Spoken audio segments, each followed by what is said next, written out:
Hey friends, need a dairy-free option for your penne alla vodka? I got you. First, boil 3 cups of pasta. You might need more depending on how saucy you like things.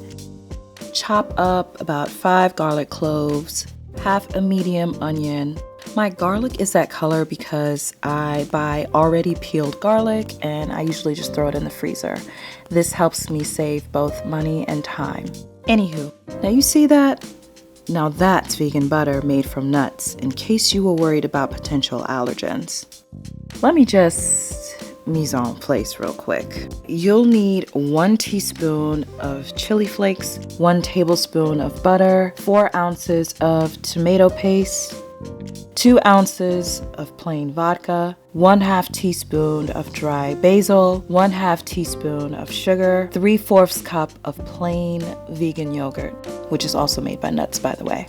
Okay, drop in the butter with the olive oil and let it melt.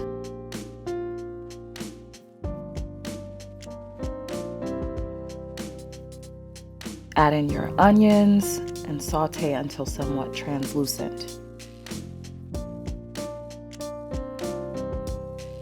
Add in your garlic, and for me, you'll see a small amount of water content while it cooks down because this is frozen garlic that I used. Add in your tomato paste. I ended up unloading the full 6 ounces of the can, but 4 ounces is totally fine. Saute this mixture for a few minutes to caramelize the tomatoes. Add in your seasonings, including salt and pepper. I don't tell you how much salt and pepper to use because your taste and your health precautions may be different from mine. All I can say is taste test first and add salt as needed. Oh, I forgot to tell you, I have about 1 ounce of freshly chopped parsley that absolutely needs to go into this dish.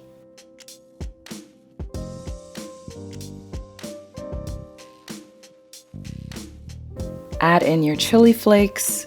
And to be honest, I added way more than that 1/2 teaspoon that I told y'all to because I really like it spicy, but hey, 1/2 teaspoon to keep it cute.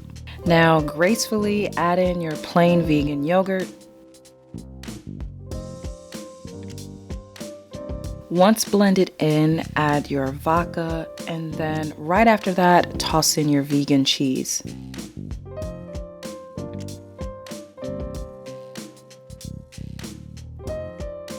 I use vegan Parmesan cheese, and this you could add as much or as little as you like. But again, keep in mind, these cheeses can be very salty or very high in sodium.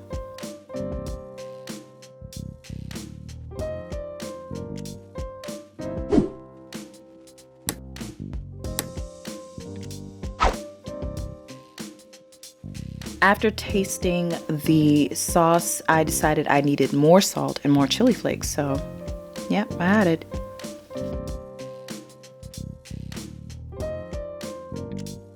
Here you see me reserving some of the sauce to use for the next evening. That way I have the option to reheat with a different kind of noodle if I choose. However, for this particular recipe, it definitely calls for about 3 cups of noodles. Damn, you don't have to do it like that. Ow.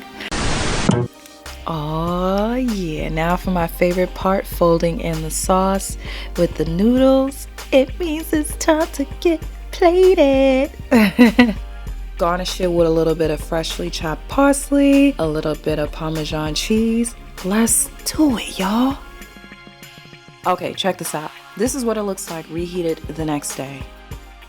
I want to thank you so much for watching this video. I hope you enjoyed. I hope that you make this recipe and it turns out well for you. And stay tuned for the next one, all right?